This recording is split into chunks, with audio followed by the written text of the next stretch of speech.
প্রথমে আমন্ত্রণ জানাচ্ছি ঢাকা বিশ্ববিদ্যালয়ের পরিসংখ্যান বিভাগের শিক্ষার্থী নুসরাত জাহানকে। আমাদের এখানে বিএনসিসির যারা আছো প্লিজ, নুসরাত জাহান।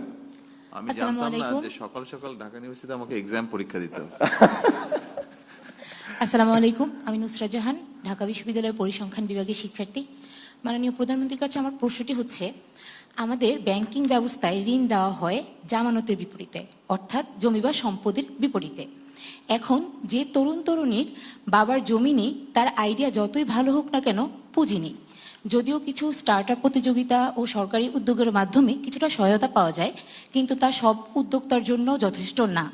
এমতো অবস্থায় যাদের ভালো স্টার্ট আপ বা ব্যবসায়িক ধারণা আছে, তাদের কিন্তু জামানত নেই, তাদের জন্য ঋণ পাওয়া সহজ করতে সরকারের কি উদ্যোগ রয়েছে?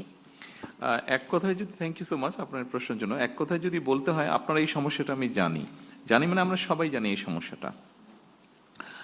আমরা আইসিটি ডিপার্টমেন্ট থেকে যেটা এই যে ফান্ডটা একটা রাখা হয়েছে, আপনি অলরেডি একটা বক্তব্য শুনেছেন যে 5 কোটি টাকার মতন টোটাল বাজেট রাখা হয়েছে, এবং আমরা 5 লাখ টাকা থেকে 5 কোটি টাকা পর্যন্ত একজন স্টার্ট আপ যে উদ্যোক্তা, তাকে আমরা সহায়তার চেষ্টা করব।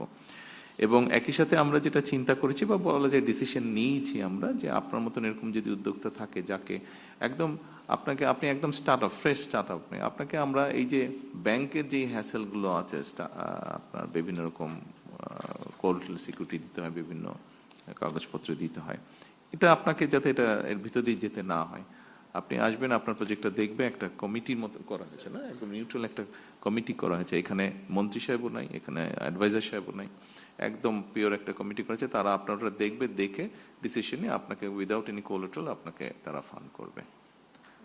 স্যার, আমার আরেকটি প্রশ্ন ছিল যে একটা স্টার্ট আপে যেমন সফলতা আছে, ব্যর্থতাও আছে। তো দেখা যায় যে কোনোভাবে স্টার্ট আপ যদি ব্যর্থ হয়, তখন দ্বিতীয়বার ঋণ পেতে অনেক অসুবিধা পোহাতে হয়। তো এই ব্যাপারে কি করা যেতে পারে?